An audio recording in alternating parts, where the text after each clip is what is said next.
Bueno, nos encontramos nuevamente en una clase de ciencias naturales. Esta clase va después del experimento que ustedes tenían que hacer, que se las mandé unas semanas atrás.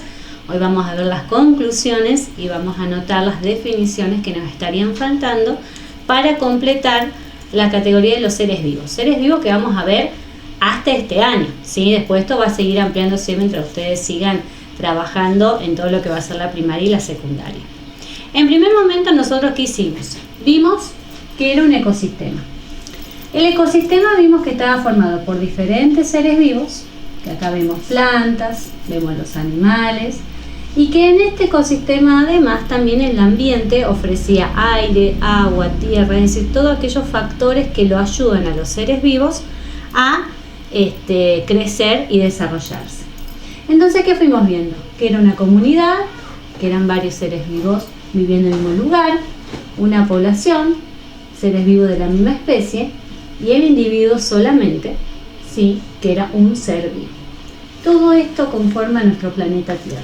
Nosotros encontramos diferentes especies, diferentes seres vivos y diferentes ecosistemas y ambientes, ¿sí? Y así se van formando básicamente todas las biosferas y todo el ecosistema que hay en el planeta Tierra. Entonces, nosotros fuimos trabajando las plantas, en primer lugar, y las plantas vimos que eran productoras, ¿sí? ¿Por qué? Porque fabricaban su propio alimento. Luego vimos los animales. Los animales consumían diferentes cosas dependiendo de su dentadura y también de su organismo. Pero nos falta ver un ser vivo. Y esos seres vivos no están en el libro, por eso lo hacemos aparte, y por eso también hicimos un experimento, ¿sí? Entonces, ustedes habían hecho, yo acá tengo completa mi hoja, ¿se acuerdan? Que había hecho simplemente esta parte. Fui haciendo una progresión de toda una semana y media aproximadamente de cómo fue quedando. Esto está en una hoja borrador, ¿se acuerdan? Bien. Pero para verlo mejor, vamos a ver bien cómo nos quedaron los experimentos en vivo. Entonces yo aquí tengo. Vamos a ver primero el pan. El pan no generó muchos cambios, ¿sí? Vemos que quedó un poco mohoso, está duro, ¿sí? No lo quieran comer después de esto, por favor. Y quedó así, yo aprieto y queda toda una migaja, quedó muy durito. Luego, el queso. El queso, que debe tener un olor bastante feo en este momento, también está duro, perdió líquido, ¿sí? Se nota que está descompuesto. Y por último, el tomate. El tomate lo vamos a observar muy bien la transformación que tuvo. El tomate vemos que además de achicarse, o sea, se fue todo el agua que tenía el tomate, vemos todas unas partes ahí negras que se fueron, si ustedes fueron viendo de a poquito, fue progresando, es decir, empezó por una manchita negra y después siguió expandiéndose en todo el alimento, en este caso en el tomate. Entonces, en el tomate, si ustedes usaron un alimento de esta categoría, fruta, verdura, tienen que haberlo visto mucho mejor la progresión y la transformación que tuvo durante esta semana y media. Entonces, ¿qué fue esto que nosotros hicimos? Hicimos un experimento científico. Un experimento científico es algo que nosotros hacemos para poder luego sacar conclusiones. Entonces, ¿qué van a hacer ustedes para comenzar esta clase en la carpeta? Van a poner primero la fecha en la cual están desarrollando la actividad. Y de título, en el medio, vamos a poner experimento científico. En esta ocasión, en tercer grado, vamos a trabajar solamente 4 puntos, que son los que a mí me interesan en este momento que ustedes sepan. ¿Cuál fue el primer paso, sí, que tuvimos en cuenta? Elaboramos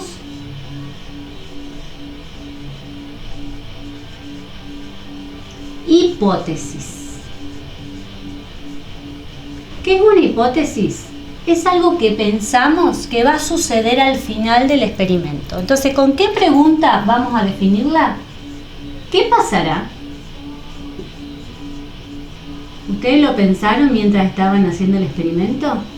Cuando lo estaban haciendo, ¿qué pensaron que iba a suceder al final del mismo? ¿Sí? El segundo punto, que yo lo fui guiando, es buscar los elementos. Entonces, ¿qué hicimos? Buscamos los elementos. ¿Cuál es la pregunta? ¿Qué necesitamos?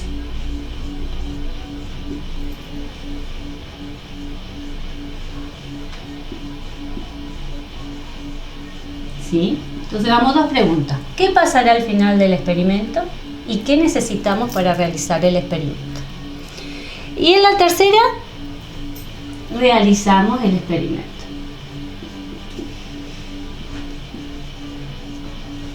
El experimento.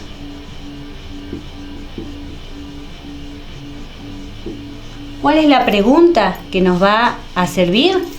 ¿Qué hacemos?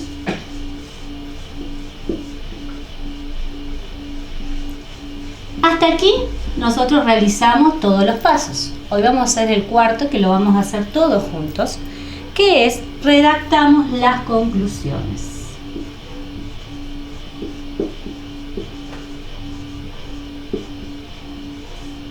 Conclusiones.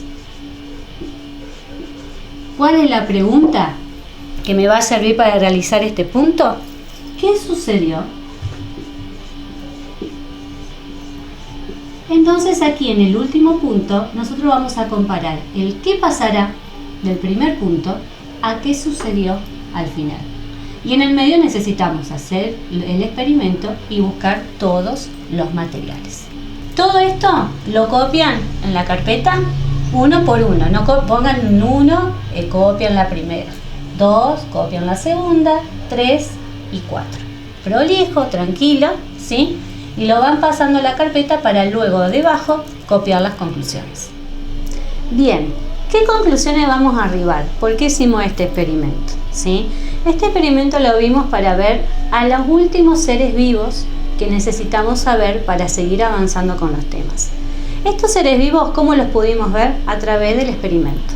Es decir, vimos que alimentos que nosotros colocamos, primero tenían aire, luego le fuimos agregando agua, después los tapamos que se concentrara todo, empezaron a aparecer, sobre todo en el tomate que se deshidrató, ¿sí?, unos puntitos negros y fueron expandiéndose al transcurso de los días. Esto significa que aparecieron unos seres vivos y se fueron creciendo y reproduciendo, ¿sí?, como todo ser vivo. Estos seres vivos se llaman descomponedores. ¿Por qué? Descomponen a los alimentos en este caso y también a otros seres vivos, ¿sí? ¿De qué se alimentan? De materia inorgánica, de materia muerta, ¿sí? Los seres vivos que van falleciendo, como las plantas o animales, al morir empiezan a actuar los descomponedores, ¿sí? Entonces, estos seres vivos nosotros los vamos a denominar ahora descomponedores. Esos descomponedores, ¿vieron cuando hicimos los sobres? Están en el sobre número 6. Y yo les hice buscar bacterias y hongos. Bueno, esos son ejemplos de descomponedores. Entonces, para cerrar este tema, nosotros ahora tenemos que poner las conclusiones. Vamos a hacer 3 conclusiones y las vamos a copiar uno debajo del otro de las preguntas que copiamos recién. ¿Cuáles son las conclusiones a las que arribamos entonces? Los alimentos se descompusieron, ¿sí? Ustedes podrían haber usado la palabra pudrieron y demás, pero aquí en ciencia vamos a usar la palabra descompusieron. ¿Por qué? Esa transformación la lograron los descomponedores. ¿Por qué los alimentos se descomponen? Porque aparecen los seres vivos descomponedores que van realizando esa transformación. Por último, como todos los seres vivos, necesitan alimento, en este caso la materia inorgánica, aire, que dejamos al principio, y agua, que luego lo empezamos a agregar para poder desarrollarse. Estas conclusiones yo ya se las doy para que ustedes las copien, porque es el primer experimento que realizamos. Pero luego, más adelante, cuando hagamos otro experimento, ustedes tienen que tener en cuenta esas preguntas y ver qué lograron al final y de ahí obtener una respuesta que es un concepto nuevo que vamos a aprender. En este caso, vimos cómo los descomponedores aparecieron, es decir, nacieron, crecieron y se reprodujeron. Para finalizar esta parte del trabajo, luego de haber copiado el experimento científico, luego de haber copiado las conclusiones, van a cortar y pegar el experimento que ustedes hicieron. ¿Sí? Debajo de todas las conclusiones, ahora sí pegamos la hojita borrador en la cual ustedes registraron toda la información. Total, nosotros ya pusimos qué hicimos, qué conclusiones tuvimos y cómo lo fuimos descubriendo. ¿Sí? Finalmente, como esta actividad no está en el libro, nosotros tenemos que ahora anotar qué es un descomponedor y cuáles son sus funciones. Entonces, debajo de la copia que ustedes pegaron, ¿sí?, vamos a poner de título descomponedores y vamos a copiar la definición. ¿Qué definición vamos a copiar? La siguiente. Cuando los seres vivos mueren o restos de ellos quedan sobre el suelo, las bacterias y los hongos se alimentan de ellos, transformando la materia orgánica en inorgánica. Descomponiendo los restos de seres vivos, toman de ellos lo que necesitan para reproducirse y liberan sustancias simples como las sales minerales. Por eso se los llama descomponedores. Estos minerales vuelven a formar parte del suelo, son tomados por las plantas para producir su propio alimento y así empieza otra cadena. Las bacterias y algunos hongos son microscópicos, significa que no se pueden ver a simple vista. Es necesario contar con un instrumento como la lupa o el microscopio para poderlos observar. Esta definición la copian, si tienen la posibilidad la imprimen y la pegan. Lo importante es que la definición quede en la carpeta, ¿sí? Y debajo de esta definición van a buscar sobre el número 6 y van a pegar una bacteria y un hongo para ver el ejemplo final, ¿sí? Esta clase lo que buscó es terminar un poco la cadena de todos los seres vivos para poder conocer cada uno de ellos. Cualquier cosa que no hayan entendido durante esta clase o necesiten que les explique algo de otra manera, me lo hacen saber y seguimos aprendiendo. Un beso, nos vemos después.